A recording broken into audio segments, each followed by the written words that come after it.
পাকিস্তান শাসিত আজাদ কাশ্মীরের বিভিন্ন স্থাপনায় মিসাইল হামলা চালিয়েছে ভারত। আকস্মিক এ হামলায় পাকিস্তানের আকাশপথে নিরাপত্তাজনিত শঙ্কা দেখা দিয়েছে।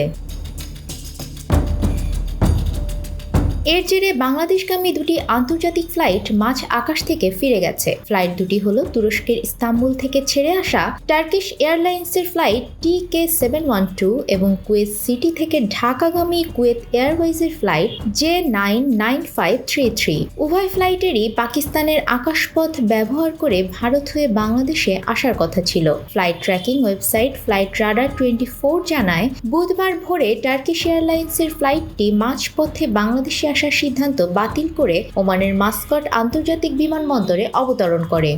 বান্ডেল থাকলে প্রতি সেনমানিতে টাকা বাঁচবে। বিকাশ সেনমানি বান্ডেল কিনে জিতুন প্রতি লেনদেনে।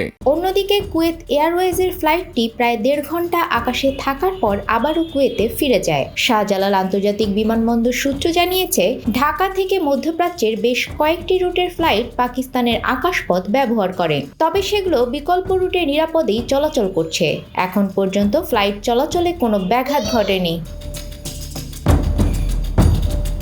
এদিকে বার্তা সংস্থা রয়টার্সের খবরে বলা হয়, ভারতের সশস্ত্র বাহিনী অপারেশন সিন্দুর শুরু হয়েছে। এর আওতায় পাকিস্তান ও পাকিস্তান শাসিত কাশ্মীরের 9টি স্থাপনায় হামলা চালানো হয়েছে। উত্তপ্ত পরিস্থিতি এবং সামরিক অভিযানের কারণে পাকিস্তানের আকাশসীমায় সতর্কতা জারি করা হয়েছে, যার প্রভাব পড়েছে আন্তর্জাতিক ফ্লাইট চলাচলে।